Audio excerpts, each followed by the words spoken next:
hermanos que nos ven por YouTube. Shabbat Shalom. Bueno, hermanos, necesito que estemos súper concentrados hoy, porque vamos a hacer una síntesis de lo que implican los personajes centrales del libro. Así que yo les voy a invitar a que hagamos juntos un recuento. Hemos hablado desde el capítulo 12 en adelante. Efectivamente, Shalom, hermano Julio, bienvenido. Hemos hablado desde el principio del libro, pues que se mencionan 7 iglesias y es un recuento de toda la iglesia universal de Mashiach.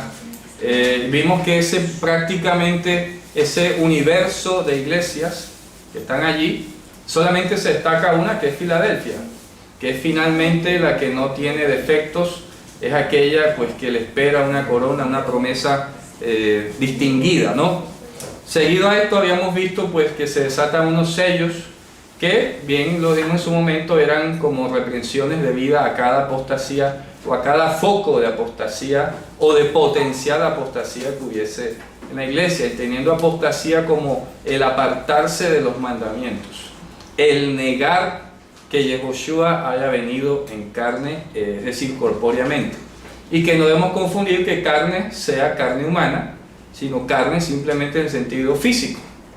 Ya eso lo hemos discutido sobre la deidad del Mesías en otros escenarios. Así que luego vimos unas trompetas que definitivamente pues desatan. Bueno, los sellos hablan pues de un recorrido histórico, ¿no? Hay que decirlo. Hablamos de los imperios que habían sucedido históricamente. Luego vienen las trompetas que hablan de las reprensiones allí, de estas apostasías. Pero el libro trasciende de esa manera durante estos capítulos hasta llegar a un punto central, a un punto climático que parte el libro en dos, y es el capítulo desde el 12. En el capítulo 12, cuando ya se termina de hacer un recorrido, digamos, como histórico, hablamos del trono de la Merkabá, ¿se acuerdan? Hablamos de unas presentaciones de unos elementos, pero el libro como tal, si tú quieres empezar a entender quiénes son los protagonistas, tenemos que empezar del capítulo 12, porque el capítulo 12 empieza mencionando los siguientes protagonistas. Hay un dragón, que es ¿quién? La serpiente antigua. La serpiente antigua, que se llama además con nombre propio Satanás. ¿Ok? Satanás. Sí, porque es importante. Fíjense ustedes que cualquiera hoy, si no fuese por la revelación del Evangelio, no podríamos tener la capacidad de señalar por exégesis que la serpiente de Génesis es Satanás. Eso es una revelación propia del Evangelio. ¿Sí? Cualquier otro pudo haber sido la serpiente si no fuese porque el Evangelio lo dice. ¿Ok? Bien, el segundo personaje que está aquí presentado es la mujer, se llama así. La mujer que habíamos dicho que era prácticamente la nación hebrea que Dios había venido trayendo desde la antigüedad, ¿no? La nación hebrea. Esta mujer pare un hijo, ¿de acuerdo? Un hijo, que habíamos dicho que históricamente era ¿quién? El remanente, ¿verdad? El pueblo remanente. El pueblo remanente que encontraba su revelación ¿en quién? En Mashiach. En todos los tiempos, desde la antigüedad. Eso es el hijo. Habíamos explicado lo de Immanuel aquí, bueno, muchas cosas que ya hemos dicho. Entonces el dragón, la mujer, el hijo. Y ya cuando llegamos al capítulo 13, en el capítulo 13 se nos introduce un nuevo personaje en esta historia, y es la bestia. ¿Ok? La bestia. Pero habíamos analizado en su momento en el capítulo 13 que habían dos bestias. Una bestia número 1 que tenía 7 cabezas y 10 cuernos, y ya hemos explicado lo que eso significaba. Básicamente las 7 cabezas eran una expresión de los dominios en el mundo, el dominio pleno de la tierra de Israel, porque acuérdense que el libro habla siempre en términos de la tierra de Israel o en función de la tierra de Israel, y no tanto en un sentido universal. Entonces las 7 cabezas, que son 7, está expresando en el número 7 la plenitud del dominio. Y los 10 reyes habíamos hablado en su momento que era la sucesión de los reyes seleucidas y Ptolomeos antes de que apareciese en su momento Antíoco Epífanes IV. Pero la bestia número 2 es muy distinta, porque esta bestia número 1 sube del agua, y habíamos explicado que subía del desorden, de la no Torá, etcétera, etcétera, mientras que la bestia 2 no tiene 7 cabezas y 10 cuernos. Aquí lo dice en el versículo 11, 13-11, ¿qué dice? Y fíjense ustedes que dice que tenía solamente, ¿qué? 2 cuernos. Después vi otra bestia que subía de la tierra y tenía 2 cuernos semejantes a los de un cordero, pero hablaba como un dragón. Y no dice más nada. ¿Esta segunda bestia sale de dónde? ¿De él? De la tierra. La primera surge del agua, la segunda de la tierra. Importante. Esta surge del mundo de no Torá, la primera, y la segunda surge del mundo con Torá, para que se entienda la gráfica. Esto de todas maneras viene y dice un tercer elemento aquí que ya habíamos discutido, que es llamada la imagen. Pero habíamos hablado que la palabra allí que aparece es ícono, y habíamos dicho que el ícono de la bestia que está relacionado con su nombre y el número de su nombre era ¿qué? La apostasía. ¿Ok? El ícono de la bestia era ¿qué? La apostasía. Porque habíamos hablado todo lo que significaba el número de la bestia, el número de hombre, que significaba el 666, que era una totalización de todos los conceptos y doctrinas apóstatas. Y aquí vimos un ejemplo. Por eso no es que te van a tatuar el 66 o te van a meter un chip o algo por el estilo.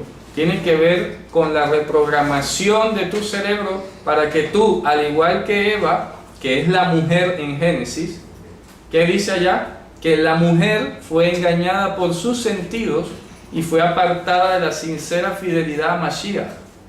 Eso es lo que va a pasar. Igual. Entonces aquí resulta que la bestia tiene un ícono que es la apostasía. Así que ya tú sabes que esta primera bestia vino con una apostasía traída desde afuera, ¿ok? Porque Antíoco Epífanes IV vino e impuso la apostasía en Israel. Prohibió la circuncisión, prohibió el Shabbat, prohibió la dieta, prohibió la lectura de la Torá, etcétera, etcétera. Luego esta segunda bestia que viene de en medio de Israel, que lo mencionamos en su momento, que era Alejandro Janeo, Juan Ilcano, que habían apostatado también de la Torá, ¿cierto? Habían hecho lo mismo. Tenían en común las dos bestias, ¿qué cosa? Una imagen. Y esta imagen era la que hacía que la gente adorase, sirviese y se postrase, se inclinase, dice literalmente. Hacía que pequeños, grandes, libres, esclavos se inclinasen ante la imagen. Pero la imagen no es una estatua. La imagen no es una escultura que va a hablar allí, va a mover su boca o algo por el estilo. Yo me imagino ahorita con este tema de la inteligencia artificial, que salga un robot de pronto hablando, van a decir que de pronto esa es la imagen de la bestia. ¿Ya? Así. Pero no se dejen distraer. No se dejen distraer. La imagen de la bestia tiene que estar ligada con la apostasía. Si no es por allí, no se dejen engañar. ¿Ok? Esto es el icono. ¿Qué pasa? Que ya en el capítulo 14 se recuerda lo que es los 144.000, que es un número simbólico de los escogidos de Dios que forman su altar, etc. Vimos en el capítulo 15 las 7 plagas postreras que dijimos que se activan o tienen que ver con el sexto sello. Habíamos dicho en general también que en este momento estamos en el quinto sello, porque estamos aguardando o estamos transitando por la era de la persecución. En estos momentos no tenemos persecución global, pero eventualmente, no muy lejano, vamos a tenerla como ha ocurrido antes. Así que todo este periodo, desde la venida de Mashiach hasta su segunda venida, es lo que está concretado por el quinto sello. Ahora, cuando ya él haga su señal de aparición, se va a activar el sexto sello. ¿Ok? El sexto sello. Y ahí hemos llegado prácticamente a donde vamos hoy. Estas 7 plagas postreras habíamos visto que no es que el sol se va a dañar, no es que el mar se va a dañar, no es que el río se vaya a dañar, sino que es un juicio sobre el universo de todas las potestades que representasen protección para el mundo. Todo aquello en el que el ser humano pudiese refugiarse, confiar, que no sea Dios, ¿okay? Dios lo va a juzgar. Por eso habla de las 7 plagas postreras. ¿Ok? Dicho todo esto, llegamos al capítulo 17, donde se retoma la visión de una mujer. Pero la única mujer que ha mencionado el texto acá es el pueblo, la nación hebrea que Dios venía trayendo desde la antigüedad, que cabalgó sobre todos los imperios. Y por eso aquí en la visión del capítulo 17 dice que vio una mujer, pero ¿a dónde? En el desierto.